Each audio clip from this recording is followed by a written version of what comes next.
Today, we're going to check out Claude Cowork. This is a new feature that's released within the Claude desktop app, and it lets you do things in an agentic way. You get a workspace that sits on your computer, you tell Claude to do something, and it goes away, creates a list, iterates, and does it for you. It's really handy for things like booking flights, sorting out emails, creating PowerPoint presentations, and so today we're going to test that out.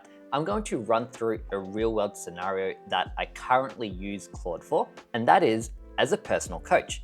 Right now, I give Claude all of my goals, dreams, aspirations. I feed it all of my YouTube channel data, and it's able to guide me, keep me on track, be accountable, and do some really cool things where it gives me insights that I may not have otherwise considered, and even creates personalized podcast episodes just for me based on my own goals, my journal entries, and how I am actually tracking on my YouTube journey.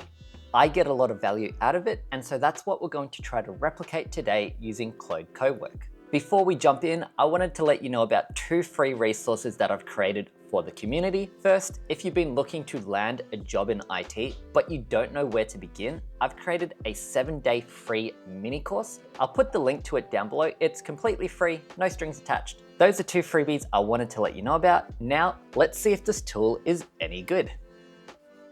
To get started, we're going to open up the Claude desktop app. And at the top here, we're going to select the Cowork tab. If you're wondering what it can do, it gives you a couple of examples down here. What we're going to do is tell it to work within a very specific folder. I'm going to go to my documents and just create a very temporary folder. That's the folder that we're going to use. When using any AI tool, you have to be very careful with the folders that you give it access to. It gets access to the folder you specify and any folders within it. This is just a temporary folder location that I've created now, but I've seen horror stories online of when people have given it access to their entire hard drive and it's done silly things like wipe the operating system off of the drive. Things are still very experimental, and so you just want to be careful that you don't do that. I'm going to go allow. The next thing you need to know about is connectors. We're not going to use them in this video, but they are very handy. If you click on this button here to see all connectors, you can see I've connected it to GitHub, which is how developers keep track of their code. But there are other connectors like Google Drive and Gmail. So if you wanted Claude to sort your emails out, you'd connect it to Gmail, and then it would be able to do that. It would be able to draft emails, it can sort your inbox out and do various things. If you click Browse Connectors, there are so many to choose from. If you use Jira or Confluence or Canva for design, you can do some really cool and interesting things. All right, I'm going to go back to our Cowork session, and we're going to tell it to be our personal coach.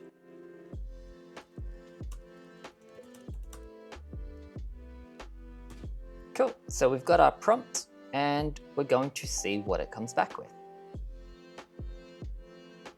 Go ahead and allow folder access. Now, within our original prompt, we did tell it we wanted it to be a personal coach, keep track of our goals and daily journal entries, but we didn't tell it what those goals were. So it's going to ask us a couple of relevant questions. I'm going to go, I have goals ready. Oops, I went too quickly. I accidentally double tapped my keyboard. I selected daily journal entries, and we would like to store these just in a very simple text file. Cool, so we're gonna set a couple of goals. I'm gonna tell it what my goals are based on me from the start of the year. So I wanted to get back into the gym because I had really let myself go, and I'm just gonna give it some context there. I accidentally hit enter. I wanted to hit shift enter, so I'm just going to stop it and try that again. Now my next goal is to grow this YouTube channel. So I'm going to tell it I have a tech YouTube channel and I want to grow it from 60,000 monthly views, which is where we're at now, to 1 million monthly views.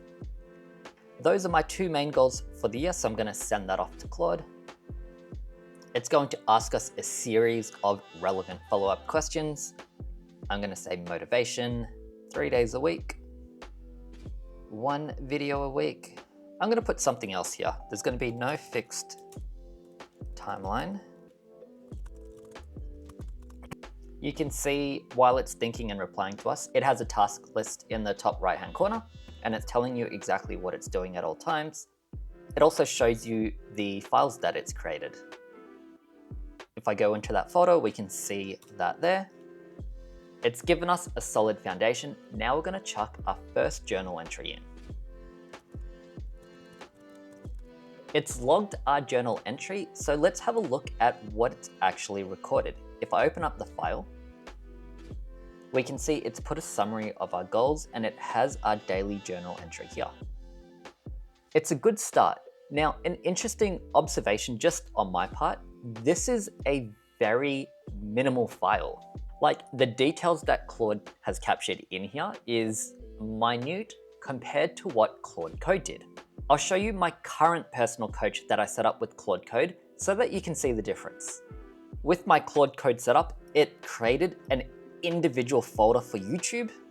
This is a folder for my personal coach, and you can see we've got goals, which is so much more in detail.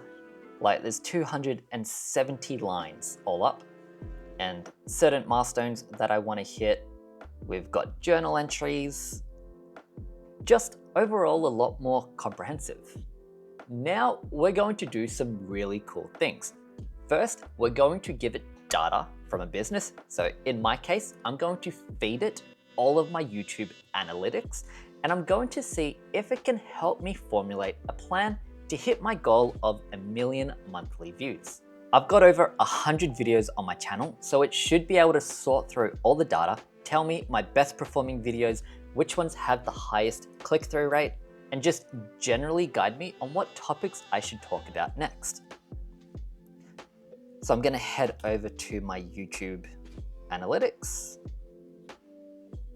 If we go to the analytics tab, now what we can do is we can export all of this into a CSV file. We can go back to Claude and we can chuck the data in there by dragging it down.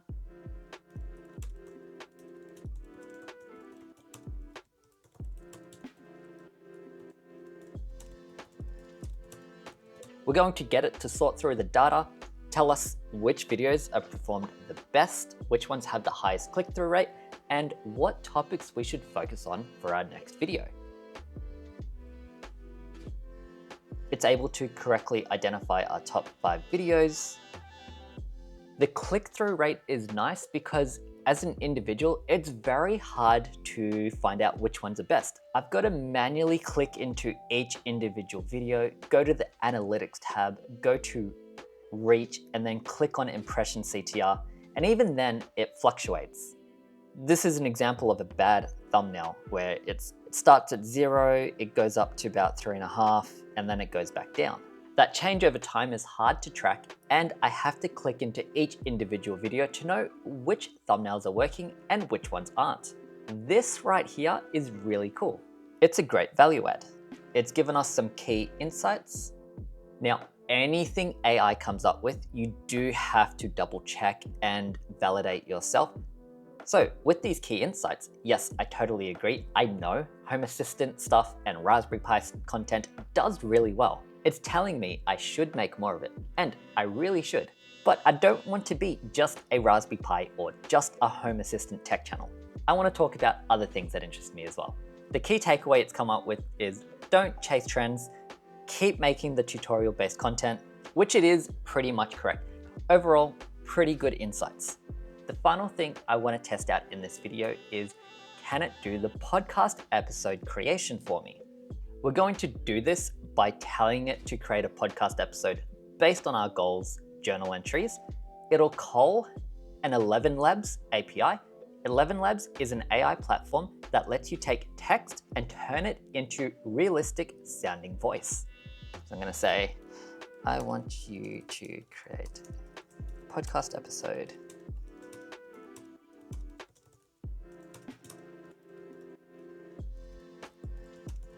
For the purposes of this demo, I'm telling it to just be 2 minutes in length. Normally I go 5 to 10 minutes, but the length and duration is totally up to you. There are different voices that you can use with 11 Labs, and I'm telling it explicitly to use a voice that I like. I'm not telling it any technical things like which API to call and how to structure the request. It should just be able to figure it out itself. In order for it to call this API, I do need it to use something called an API key. It's just something that gives it access to my account. You can do this by logging into the 11 Labs platform. It's completely free to sign up. On the left-hand side, we're going to scroll down to Developers, click on API Keys. I'm going to create just a new temporary key for this, and we're going to give it text-to-speech access. Create key, copy it, and put it into Claude Code. And finally, I'm going to ask it to remember some of these details because this is going to be an ongoing thing that I want it to use. When you're using Claude Code, we create something called skills, which is like a reusable thing that it knows how to do. And I want to see how Cowork handles that. We're going to send the request off. With more complicated tasks, we can see in the top right, it's got that to-do list like the progress tracker, and it's telling us exactly what it's doing at each step of the way. So it's read our personal details. It's currently writing the script. It's correctly recognized that we want it around 2 minutes, which is great. We can see that it's generating. Now we can actually click into this if we want to see exactly the technical commands that it's running. This is interesting. It looks like a safety feature where things like this are blocked out of the box. When you use Claude Code, it normally just asks you for permission to run it. Instead, it's created a script for us and given us 2 commands that we have to run ourselves. And it tells us exactly what will happen. I run these 2 commands in a terminal window and we'll get an MP3 file within the folder. Now, I could open up a terminal or click the button to run it, but I kind of want to see if it'll just resolve those restrictions itself. Okay, it looks like that's a technical limitation. Not a problem. We'll open up a terminal window and we'll just follow those commands. So we're going to go into, let's just copy and paste. Do that. I've already got that installed, so we'll just run this command. Okay, it has saved it to our folder. Let's go into it. Temp example, and here we have it. So I'm going to open this up. But here's what I need you to understand. You don't need motivation to go to the gym. You need a decision. Motivation comes after you start, not before. Today's plan is simple. Finish filming. Get to the gym before the heat hits. It doesn't matter if it's 30 minutes or an hour.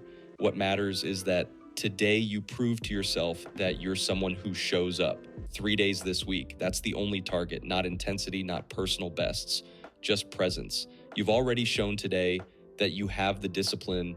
You just need to point some of it at the gym. Now go get it done. That was pretty good. To summarize my thoughts, this is actually a decent product for non-technical people. If you've never used an AI agent before and you're not really technical, this is a cool product to check out. I highly recommend you do it. But if you are a developer or someone who understands the terminal and you're comfortable with development environments, 100% use Claude Code instead.